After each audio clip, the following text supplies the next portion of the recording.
What's going on, everyone? Happy Monday. 2 days left, 1 day left, really, in April, and we're here. May showers bring May. May showers bring June flowers, but that's really May. Haha. What's going on, though?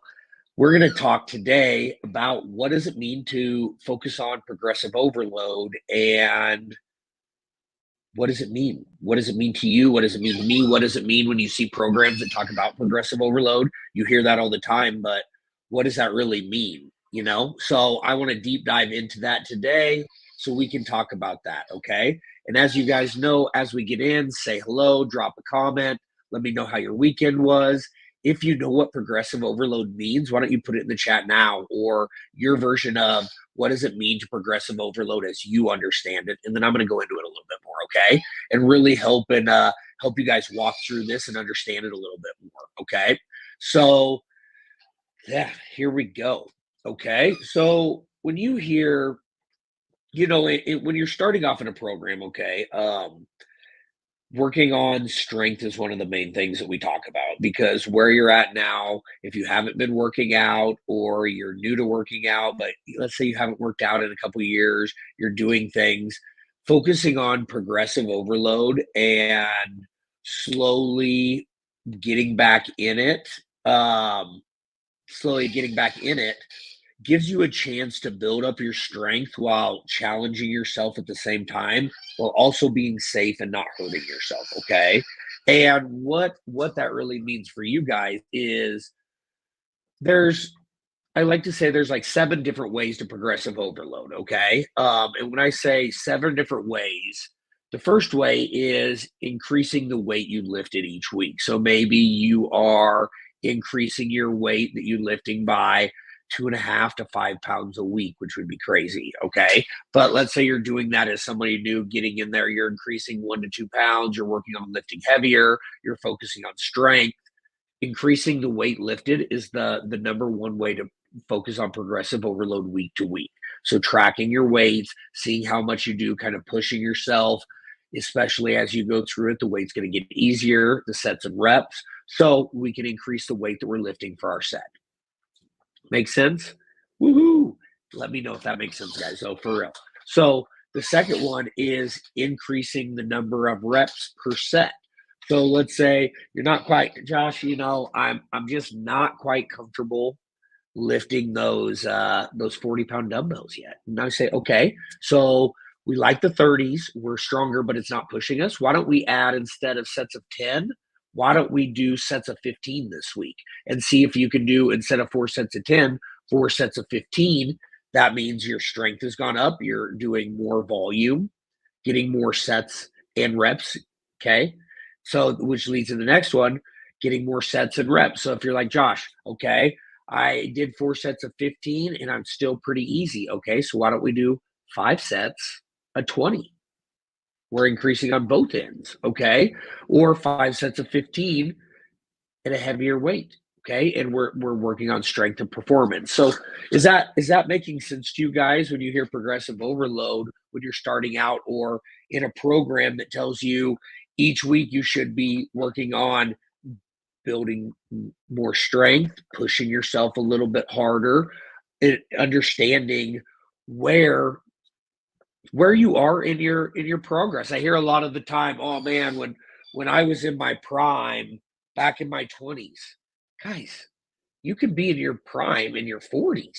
Like, quit thinking that you're trying to get back to a body that maybe was healthy, but you have the opportunity now to work out, to focus on your nutrition.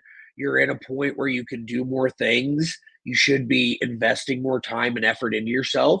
So who's to say that your prime was 10 years ago or 5 years ago or 20 years ago when you're skinniest, but were you really your healthiest? Were you strong? Were you feeling good? Were you sleeping good? Were you having good conversations with yourself? No.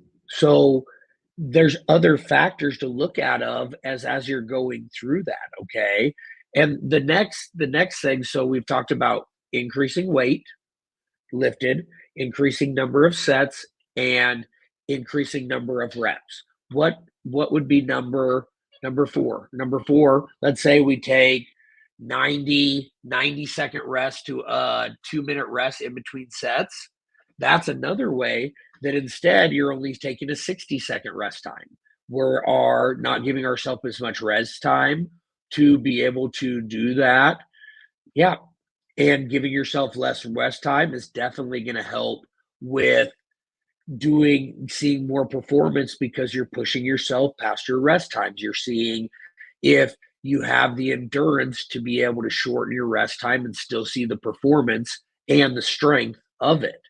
And I love that. Like, I really actually enjoy pushing that in my number of sets.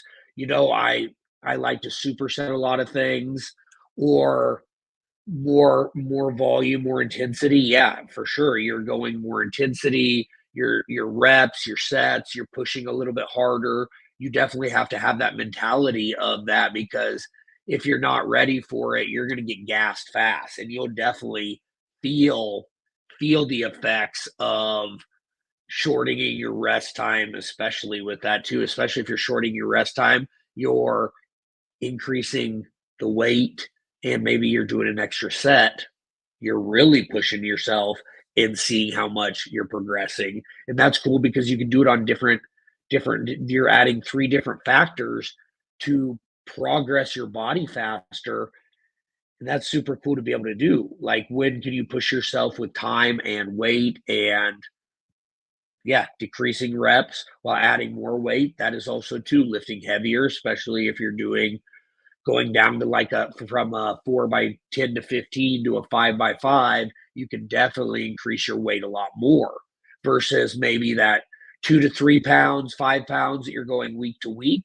If you're progressing more like 5 sets of five, you're going to be able to lift heavier because you're not doing as much motion. And that's something that you could do with your squats. That's something you can do with like your deadlift, bench press, incline dumbbells. Those are all different things. Shoulder press. So more compound movements that are going to help with, but progressive overloading those. Okay. Now, increasing the difficulty of the exercise can mean a few different things. Okay. And I want you to think about that in a way of not making sure your form and your movement is not you're doing more of a stricter movement. You're not using as much, even though there is a time and place when you can use more mobility and swing and use motion to help with volume and help with moving, but you're really slowing, controlling the tempo down of the rep range too, and going slower, making the exercise a little bit harder, holding a pause down at the bottom, then giving pause reps is definitely a way that you can increase the intensity, or the pause reps is the difficulty of the exercise, especially if you're going down and you're holding down at the bottom, giving yourself more. Yep. More stability, dumbbells versus barbells versus even Smith machine and cables. Yeah. And so you're going to see that, and you're not going to have the same unless you track it week to week. So you're increasing the difficulty, and also that can go for range of motion as well.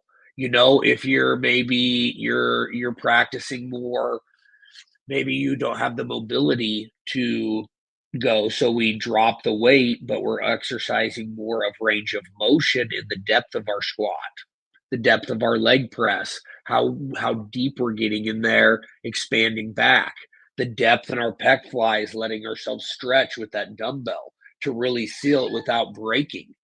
You know what I mean? You're increasing the range of motion, you're opening up your chest, expanding it without collapsing on yourself, or you're expanding your depth in your squat to be able to allow you to see more of range of motion, which in turn is going to help you in the long run with getting stronger.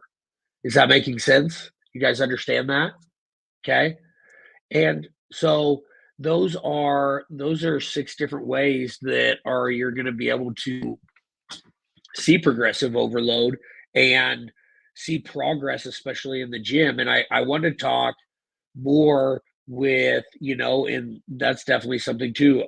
More more partials, more half reps, more you can, instead of like regular preacher curls, you could do more drag curls. So you're switching it up, you're doing a different type of curl, switching it up. That's a great excerpt versus there. So just working on different volumes and different training methods too as you go through this.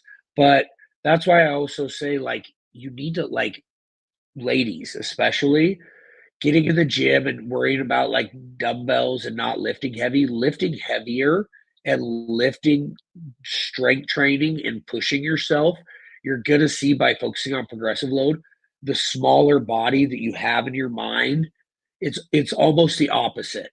You lifting weights will make you smaller instead of bigger. Okay.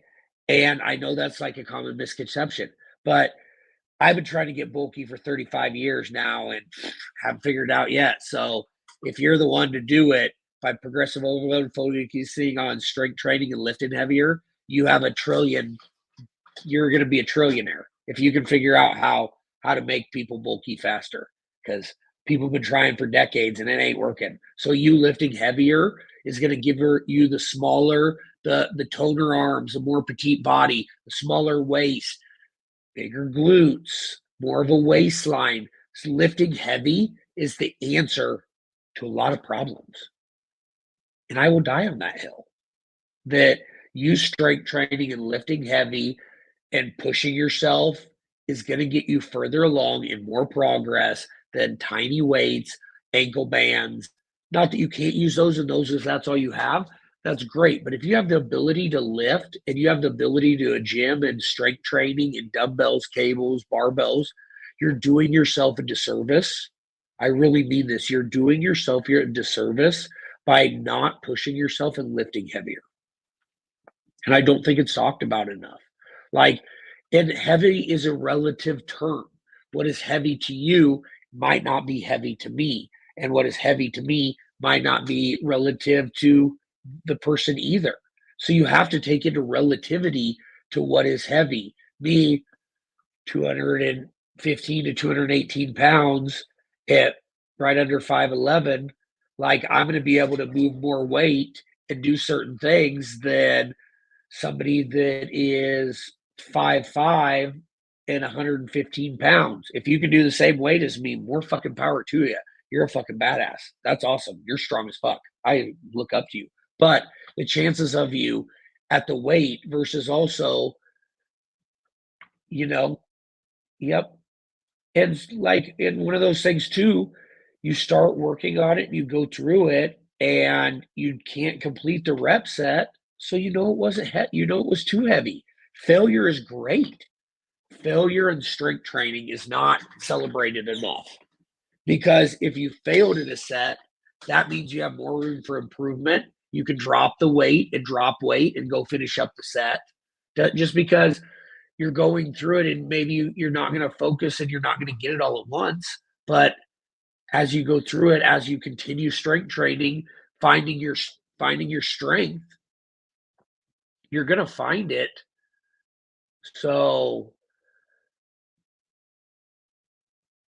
yeah, leading to smaller look. Yeah. So I'm a big fan of like training volume. Okay. Focusing on volume and progressive overloads. I don't let, for the average person, you don't need a one rep max. Like, the average person does not need a one rep max anything. Yeah, you can push yourself, but like 2 to 3 reps, the range, you shouldn't be going lower than that. Like three, maybe you're doing like a 5x3 or a 5x5. Like, I like those. I'm a big fan of those. Okay. Because you're hitting more strength, especially like 5x5. I really like that for like dumbbells, everything. But you're lifting heavier to push, like you said, more muscle mass and more size and strength, and you're just developing different muscle twitch fibers versus something where you're doing 5 sets of 30. You're going to be activating more fast twitch muscle fibers. Volume over time is going to help with more density as well. So that's something too, is training in a different variety of rep range focusing on more volume for a while than going down into like a strength and performance. And 5x5, you're going to be able to push that mass, and going heavier again, you're pushing more mass with it. So, yep, yeah. And so you get that way, And this is what doesn't doesn't get talked about enough, because you hear all these people, and yeah, if you're CrossFitting, if you are powerlifting, you evidently have been in the game and you've been lifting long enough that you either have a coach or you've been doing it and understanding it around the gym. Like, more you're training. But for the average person that wants to look toned, ladies, you want to be toned, you want to see a flat tummy, toned arms, get rid of the bat wings here.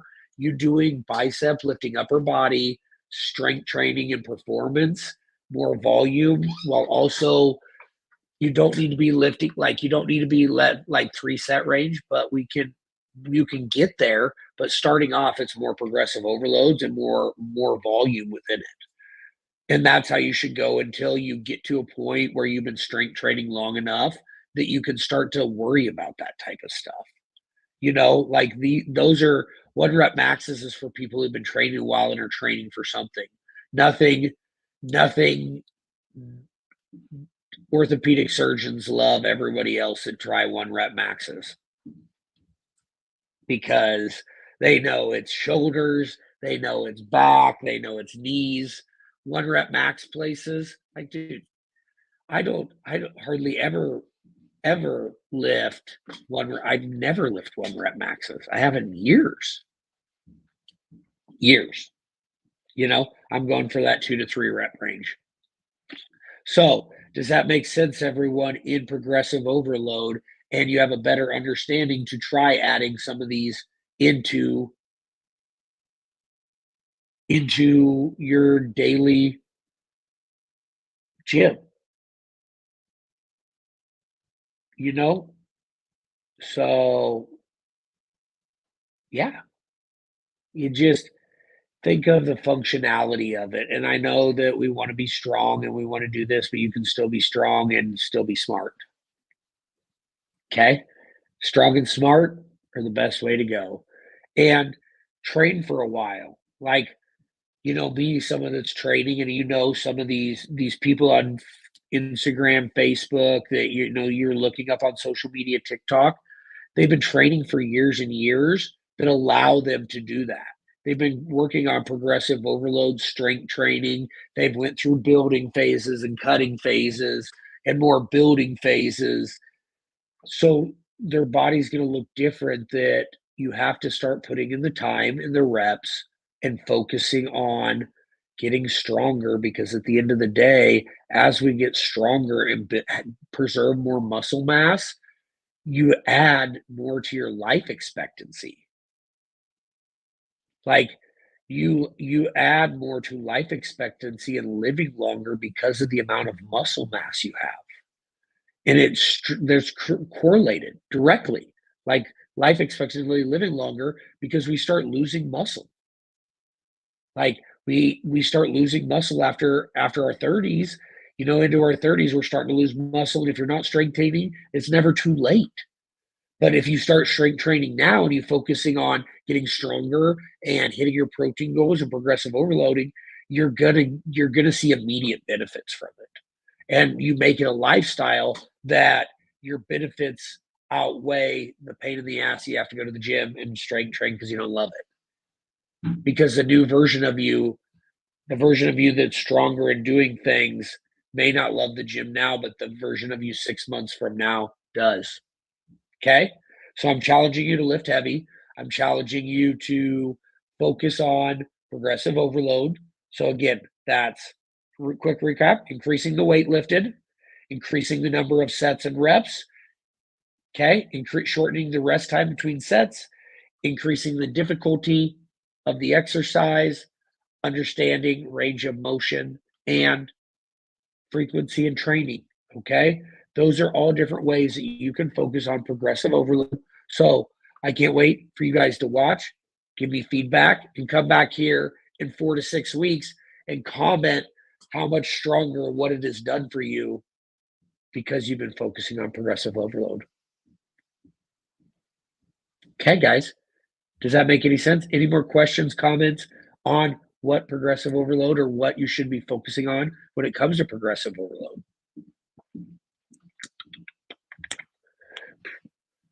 Q&A.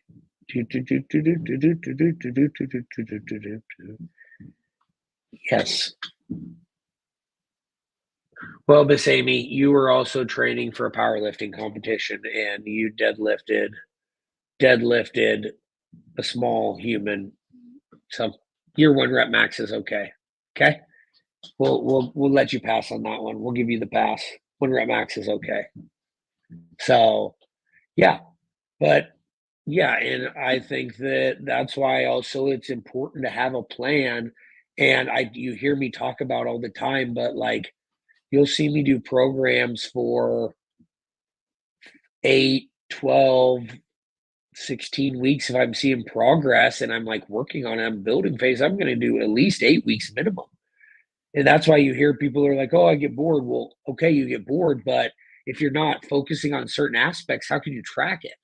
How can you focus on when you're doing it for 8 weeks? At least you're able to progress over the 8 weeks and see how much your strength went up when you're doing the same exercise, the same sets, reps of an exercise. And that's why it's important so you can track that.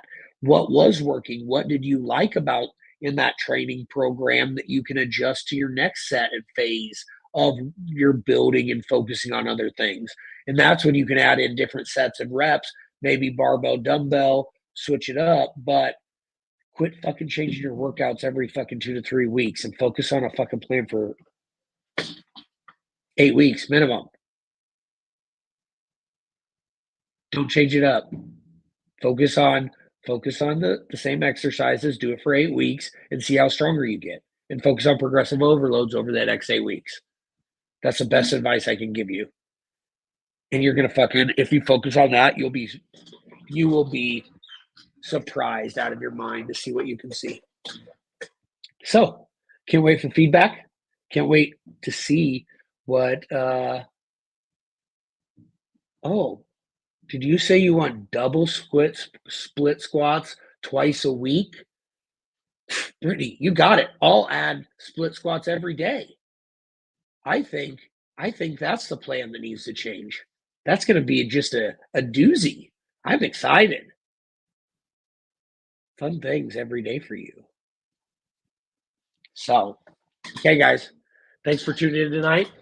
Hit replay if you guys watched the replay today. And again, let me know your biggest takeaway. Okay, catch you guys all soon.